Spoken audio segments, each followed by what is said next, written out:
नमस्कार, fundamental classes के YouTube channel पर आप सभी का स्वागत है। हम हिंदी व्याकरण के विशेषण के बारे में चर्चा करेंगे। आइए जानते हैं विशेषण के बारे में। विशेषण की परिभाषा: जो शब्द संज्ञा या सर्वनाम की विशेषता या विशेषताएं बताते हैं उसे विशेषण कहते हैं। तो जिस वाक्य में हमें विशेषण देखने को मिलते हैं वहाँ पर संज्ञा पद या फिर सर्वनाम पद का भी रहना सुनिश्चित होता है। विशेषण ऐसे ही किसी चीज़ का नहीं बताया जाता, संज्ञा या तो फिर सर्वनाम का ही विशेषता होता है। जैसे आइए विशेषण को जानने के लिए एक वाक्य को उदाहरण में लेते हैं। इस वाक्य में अगर देखा जाए जो आम है, आम शब्द, आम क्या है? आम एक प्रकार की संज्ञा है। ठीक है, आम जो है संज्ञा शब्द है और इसी संज्ञा शब्द की विशेषता क्या है? इसी संज्ञा शब्द की विशेषता जो बताती है वह है आम कैसी है ना, आम मीठा है। ठीक है, तो आम की जो विशेषता है वह मिठास में है। आम की मिठास में ही आम की विशेष गुण है, छिपी हुई है। तो इसीलिए यह जो मीठा शब्द है यह क्या हो जाएगा? यहाँ पर विशेषण हो जाएगा। ठीक है, यहाँ पर विशेषण हो जाएगा, यहाँ पर आम विशेषण हो जाएगा। ठीक है, तो यहाँ से हमें पता चला कि जो संज्ञा जो शब्द की विशेषता को बताती है उसे हम विशेषण कहते हैं।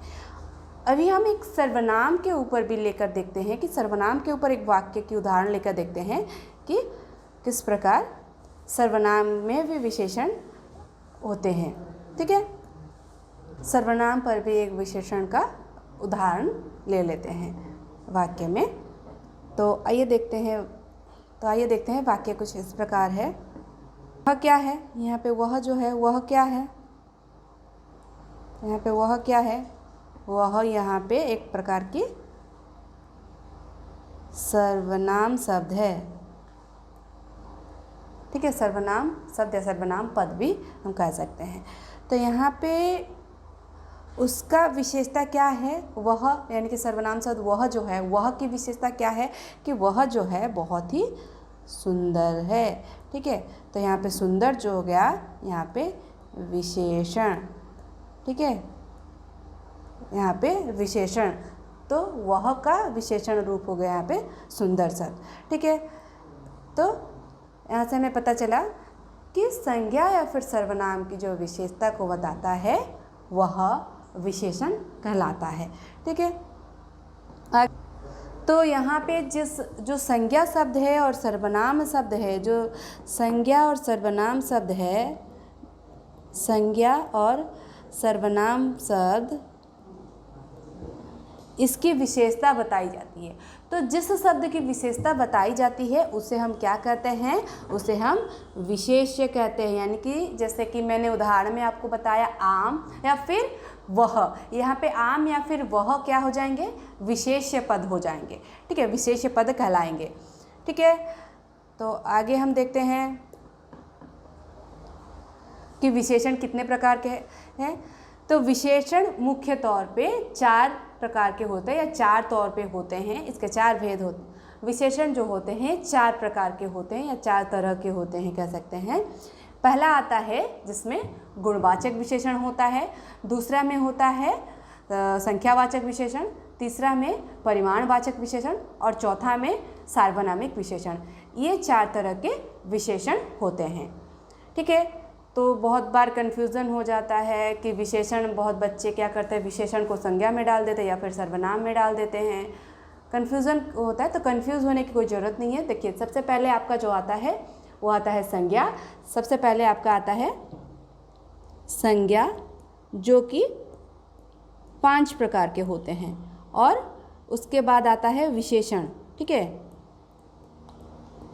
विशेषण 4 तरह के होते हैं। उसके बाद आता है सर्वनाम। सर्वनाम कितने प्रकार के होते हैं ना? 6 तरह के। देखिए 4, 5, 6 की आंकड़ा देखिए यहाँ पे 4, 5, 6, तो बीच में 4 आ रहा है, ऊपर 5 आ रहा है और 6, तो एक ही क्रम में आने वाले संख्या है तो यहाँ पे आपको कोई समस्या नहीं होनी चाहिए। सबसे पहला जो आता है, सबसे पहला जो विशेषण आता है उसे हम कहते हैं गुणवाचक विशेषण। ठीक है, तो गुणवाचक विशेषण की परिभाषा क्या है? जो विशेषण विशेष्य के गुण, रंग, आकार, स्थान, काल, दशा, स्वभाव आदि का बोध कराता है उसे गुणवाचक विशेषण कहते हैं। ठीक है, तो देखिए यहाँ पे एक शब्द आया है विशेष्य। मैंने थोड़े देर पहले ही आपको बताया कि विशेष्य यानी कि जिस शब्द की विशेषता बताई जाती है, यानी कि ये शब्द या फिर ये पद या तो संज्ञा हो सकते हैं या फिर सर्वनाम पद हो सकते हैं। ठीक है, तो जिसके यहाँ पे जो विशेष्य पद है यानी कि संज्ञा या फिर सर्वनाम है, उसकी या तो गुण के बारे में चर्चा होनी चाहिए, या फिर रंग के बारे में, या फिर आकार के बारे में, या फिर उसके स्थान के बारे में, या काल या दशा या स्वभाव के बारे में बात हो रही हो, तो हम उसे गुणवाचक विशेषण पे रख सकते हैं। ठीक है, आइए इसका भी कुछ उदाहरण लेके देख लेते हैं। ठीक है, तो सबसे पहले एक उदाहरण लेते हैं। ठीक है, इस वाक्य में अगर देखें तो इस वाक्य में एक विशेष्य पद है। विशेष्य पद जो है वह कौन सा है? संज्ञा वाले विशेष्य पद है जो कि घोड़ा शब्द है। ठीक है, घोड़ा। तो यहाँ पे बात हो रही है घोड़ा की। कौन दौड़ रहा है मैदान, कौन दौड़ रहा है ना? काला घोड़ा। तो सबसे पहले बात आती है कि घोड़ा दौड़ रहा है, और घोड़ा कैसे दिखने में है, उसकी विशेषता क्या है? तो वह दिखने में काला है। ठीक है, तो यहाँ पे घोड़ा जो है वह हो गया आपका यहाँ पे संज्ञा शब्द। ठीक है, घोड़ा जो है वह संज्ञा है, यानी कि या फिर हम इसे विशेष्य भी या फिर हम इसे विशेष्य भी कह सकते हैं, क्योंकि इसी की ही विशेषता बताई जा रही है। तो घोड़ा जो है संज्ञा यानी कि विशेष्य है। ठीक है, तो यहाँ पे जो घोड़ा का जो विशेषता है, यहाँ पे घोड़ा कैसा है, यह उसकी विशेषता या फिर क्वालिटी है। ठीक है, तो वह कौन सी है ना? काला। तो यहाँ पे काला जो है घोड़े के रंग के बारे में बात की गई है। काला घोड़े के रंग के बारे में एक बात की गई है। ठीक है, तो इसीलिए जो काला शब्द क्या हो जाएगा? काला शब्द क्या हो जाएगा? काला हो जाएगा विशेषण। तो यह विशेषण किस प्रकार के विशेषण? तो काला तो विशेषण हो गया, यहाँ पे हम जान लिए। लेकिन ये जो विशेषण पद है, जो 4 तरह के विशेषण में किस में आएंगे उसको भी जानना है। तो थोड़े देर पहले ही हमने यहाँ पे बात किया, जो गुणवाचक विशेषण होते हैं उनमें कुछ गुणों के बारे में होते हैं, जैसे कि किसी चीज़ के गुण हो, या फिर जैसे कि मीठा, चतुर, पवित्र, नरम। ठीक है, ये हो गए गुण। रंग लाल, धुंधला, हरा, चमकीली। आकार गोला, मोटा, टेढ़ा, नुकीला। स्थान पे जैसे कि ग्रामीण, बनारसी, स्थानीय, पूर्वी। या फिर काल यानी कि समय के हिसाब से, या तो वो उस चीज़ की समय जो है प्राचीन है, या फिर अगला है, या फिर वर्तमान है, या पिछला है। ठीक है, उसकी समय की और दशा जो है वह जैसे कि गरीबी, सूखी, बूढ़ा, बीमार। ठीक है, ये उसकी दशा है, अवस्था है। ठीक है, उसके बाद आती है स्वभाव। स्वभाव किस प्रकार की स्वभाव होती है? इंसानों में बहुत तरह के स्वभाव होते हैं, जैसे कि अच्छा, दयालु, वीर, शांत। ठीक है, विनम्र।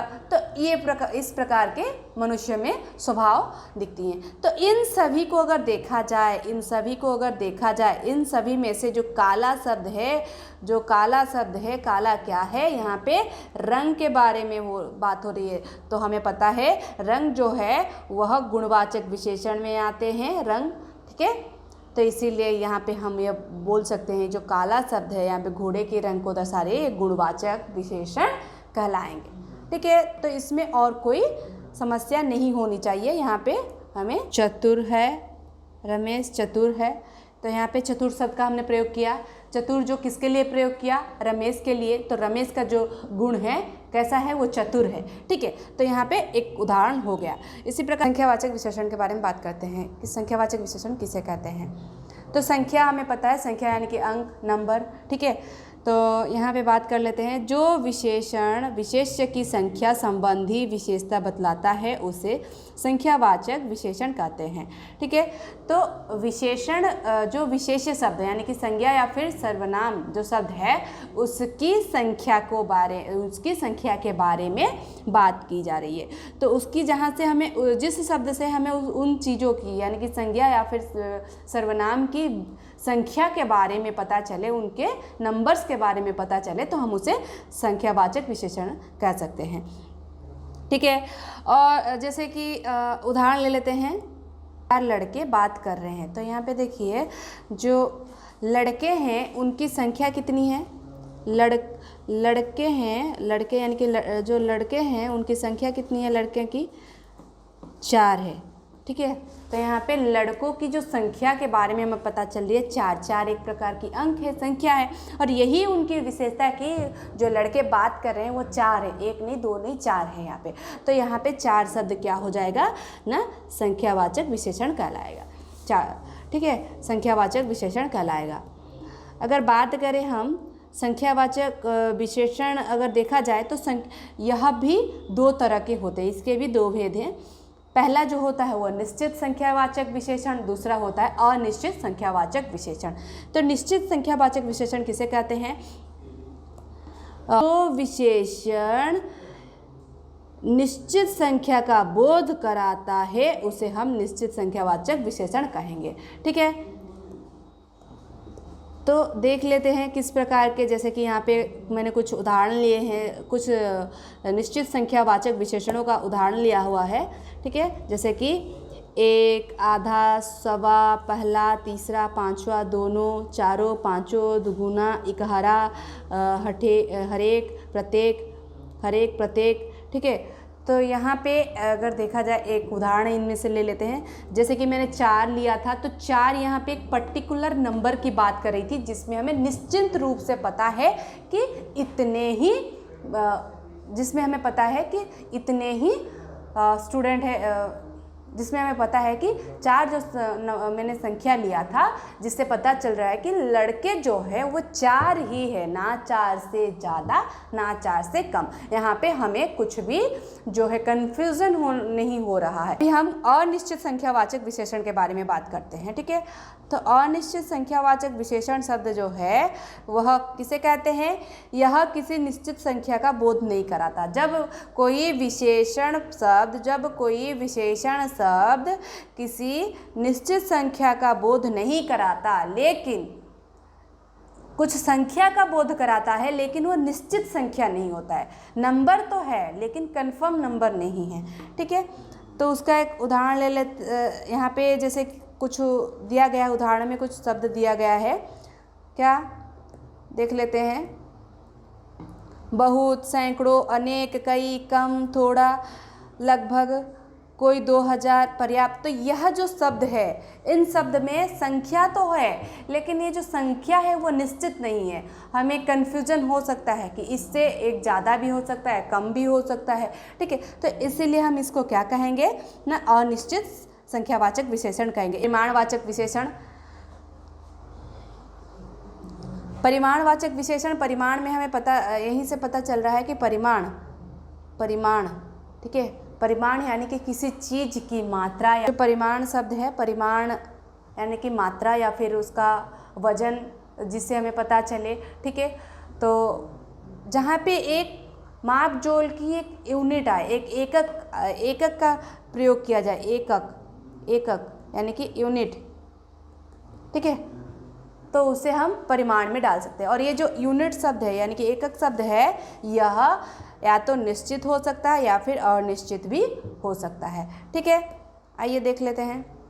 जो विशेषण विशेष्य की मात्रा, नाप, तौल आदि का विशेषता बताता है, उन्हें परिमाणवाचक विशेषण कहते हैं, ठीक है। यह 2 प्रकार के होते हैं, निश्चित परिमाणवाचक और अनिश्चित परिमाणवाचक। तो यहाँ पे हम देख लेते हैं कि यह किस प्रकार से होते हैं। आते हो तो बाज़ार में आप बोलते हो कि मुझे 1 किलो आलू दीजिए, तो वहाँ पे 1 किलो जो आप बोलते हो कि 1 किलो, तो ये 1 किलो जो होता है क्या हो गया, 1 किलो आलू की जो वज़न है उसके बारे में बात हो रही है। ठीक है, आलू की जो वज़न कितनी है ना, 1 किलो है। ठीक है, वहीं पे अगर हम बोलेंगे अगर 4 आलू या 10 आलू, तो वो जाएगा संख्यावाचक में। 4 आलू या फिर 10 आलू की बात किया जाए तो यहाँ पे जो 4 शब्द है आलू की संख्या के बारे में बता रही है, तो ये संख्यावाचक में जाएगा, जो कि पहले हमने यहाँ पे बात की थी। ठीक है, लेकिन यहाँ पे हम अगर देखें तो ये जो हो जाएगा, यहाँ पे हमें नहीं चाहिए ये वाला, ये संख्या में जाएगा। हम यहाँ पे बात करेंगे 1 किलो आलू दीजिए, तो यहाँ पे जो है शब्द आलू, आलू क्या हो गया, विशेष्य पद। ठीक है, और इसकी जो वज़न है, ठीक है, इसकी जो नापतोल होती है तो इसकी वज़न कितनी है ना, वो पता चलती है कि वह 1 किलो है। तो यहाँ पे 1 किलो उसकी आलू की वज़न को बता रहा है, जो कि एक प्रकार से निश्चित परिमाणवाचक है। ठीक है, परिमाणवाचक विशेषण है। ठीक है, इसी प्रकार 5 फुट छड़ी, तो यहाँ पे 5 फुट छड़ी हो गया है, फिर 1 मीटर कपड़ा हो गया। ठीक है, 1 किलोमीटर हो गया, मीटर हो गया, सेंटीमीटर हो गया, 1 लीटर हो गया, आधा लीटर हो गया। ठीक है, यहाँ पे 1 हो या आधा हो, या तो वो नंबर यहाँ पे कोई संख्या हो या ना हो, लेकिन यहाँ पे जो आपकी एकक है, यूनिट है, वह रहनी चाहिए। और जब यूनिट है, पर्टिकुलर एक यूनिट का प्रयोग किया जा रहा है, एकक की प्रयोग किया जा रहा है, तो वो निश्चित वाचक में जाएगा।